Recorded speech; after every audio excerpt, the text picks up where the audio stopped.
Tolong ceritakan tentang sejarah maulid. Apakah maulid Nabi SAW termasuk bid'ah hasanah? Merujuk sabda Nabi SAW, hadis riwayat Muslim nomor 1017. Barang siapa yang membuat-buat hal baru yang baik dalam Islam, maka baginya pahala dan pahala orang yang mengikutinya, dan begitu pula sebaliknya. Maulid Nabi SAW adalah merayakan hari lahir Nabi SAW. Awal mulanya muncul tahun 230 Hijriah. Dan ini muncul dari kerajaan dinasti Fatimiyah Syiah. Syiah ya, yang itu dibentuk pada saat itu di Mesir. Dan mereka punya 6 macam maulid, dan sampai hari ini di Iran masih ada tuh. Jadi yang berfaham Syiah memang mengikuti ini. Sayangnya banyak ahli sunnah yang menarik ajaran ini, pemahaman ini ke pemahaman mereka, padahal sebenarnya pemahaman orang-orang Syiah. Dan Syiah ini jelas mengkafirkan sahabat, mengatakan Al-Quran kurang, gitu kan. Mereka punya 6 macam maulid. Maulid Nabi SAW, Hasan, Husain, Fatimah, Ali, dan rajanya mereka. Dan mereka pada saat membaca maulid dengan zikir-zikir yang sering kita dengar sekarang, itu ya mereka berdiri di tengah-tengahnya karena menganggap ruhnya Nabi SAW sedang lewat. Banyak orang ahli sunnah di Indonesia yang benci dengan Syiah, karena pemahaman Syiah jelas ya mengkafirkan sahabat, mencaci maki Abu Bakar dan Umar, mengkafirkan mereka, mengatakan Quran kurang, tapi mereka tidak sadar maulid yang mereka lakukan adalah acara dari orang-orang Syiah, gitu kan? Anda boleh kembali kepada buku sejarah, semua buku sejarah menjelaskan masalah itu. Jadi munculnya di tahun 230 Hijriah dan dilakukan oleh Syiah ya pada saat itu yang mendirikan dinasti Fatimiyah namanya. Baik, itu kurang lebih gambaran tentang sejarahnya. Dan orang-orang Syiah Fatimiyah waktu itu mengadakan maulid. Review lagi kembali kenapa mereka buat. Ternyata mereka waktu itu di Mesir berbatasan dengan Bizantium, kerajaan Romawi. Dan waktu itu orang-orang Romawi mereka mengadakan maulidnya Nabi Isa, kan gitu. Maka orang-orang Syiah waktu itu mengatakan di Mesir, kalau gitu kita juga buat maulid untuk Nabi SAW. Maka dibuatlah. Dan sekarang Anda boleh tanya kepada siapapun, kiainya, habibnya, tanya, apakah Nabi SAW pernah melakukan maulid kayak Anda lakukan nih? Berzikir, baca salawat, berdiri, menganggap ruhnya Nabi sedang lewat, pernah? Pasti kalau mereka jujur, mereka akan mengatakan tidak pernah. Ditanya, lalu kenapa Anda lakukan? Bentuk cinta kepada Nabi SAW. Bentuk cinta itu harusnya mengikuti dan mencontohi dan melakukan apa yang dicontohkan dan diperintahkan saja, nggak menambah, gitu kan? Karena kalau kita menambah seakan-akan kita menganggap Nabi SAW masih ada yang belum disampaikan. Para Nabi sudah pada saat meninggal menyampaikan semua. Apa kata Ibnu Katsir rahimahullah? Beliau mengatakan kalimat yang mulia pada saat menafsirkan surah Al-Maidah ayat 3. Al-yawma akmaltu lakum dinakum wa atmamtu alaikum ni'mati wa raditu lakumul Islam madina. Hari ini aku sempurnakan agama kalian, nikmatku untuk kalian, dan aku ridho Islam sebagai agama kalian, kata Ibnu Katsir. Ayat ini dalil yang paling nyata dan jelas ya, menekankan bahwasanya Nabi SAW tidak menghembuskan nafas terakhirnya kecuali sudah menyampaikan semua apa yang Allah tuntunkan, dan umat ini tidak butuh lagi tambahan, yang kecil sampai yang besar, yang samar-samar sampai yang jelas, gitu kan? Semua dijelaskan, semua sudah disampaikan.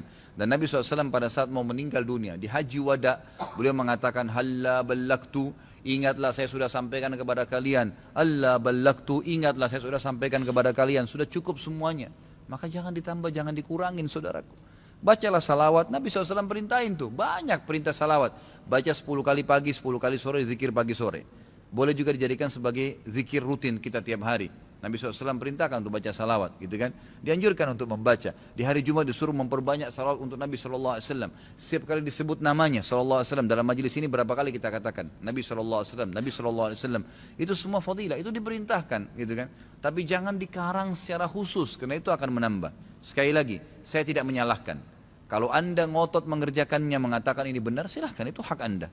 Saya menyampaikan apa yang saya ketahui, gitu kan.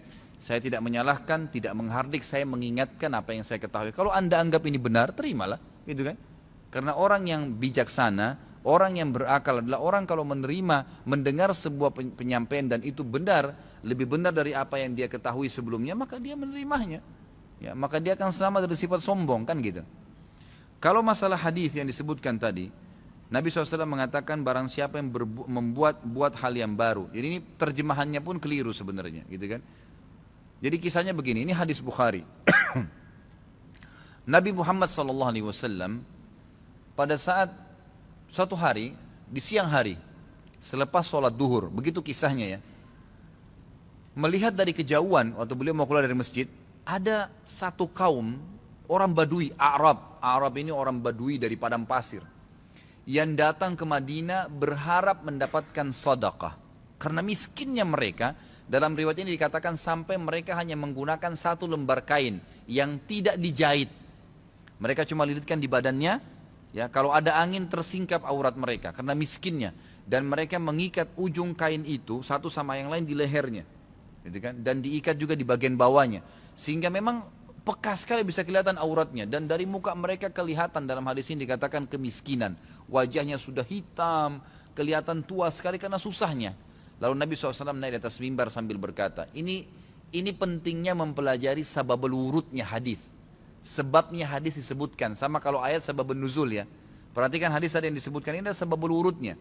Ini saya ceritakan sekarang. Maka Nabi SAW naik di atas mimbar setelah tahmid dan salawat untuk diri beliau dan memuji Allah tadi, tahmid dan salawat, beliau mengatakan, wahai muslimin, sesungguhnya semua yang kalian kumpulkan di dunia tidak akan bermanfaat buat kalian. Semua akan habis. Sebaik-baik harta kalian adalah harta yang kalian infakkan selama kalian hidup. Maka berinfaklah sebelum datang masalah akhirat, datang kematian. Lalu dalam hadis ini panjang lebar Nabi SAW ceritakan masalah kematian, masalah hisab hari kiamat.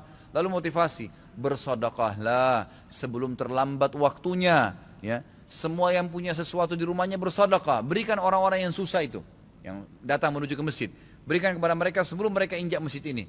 Lalu kata Nabi SAW, bersedekahlah walaupun hanya dengan sepotong kurma. Jadi kalau seseorang antara kalian punya kurma di rumahnya satu butir, bagi dua. Satu dia makan setengah, setengah dia makan, kasih setengah orang miskin ini.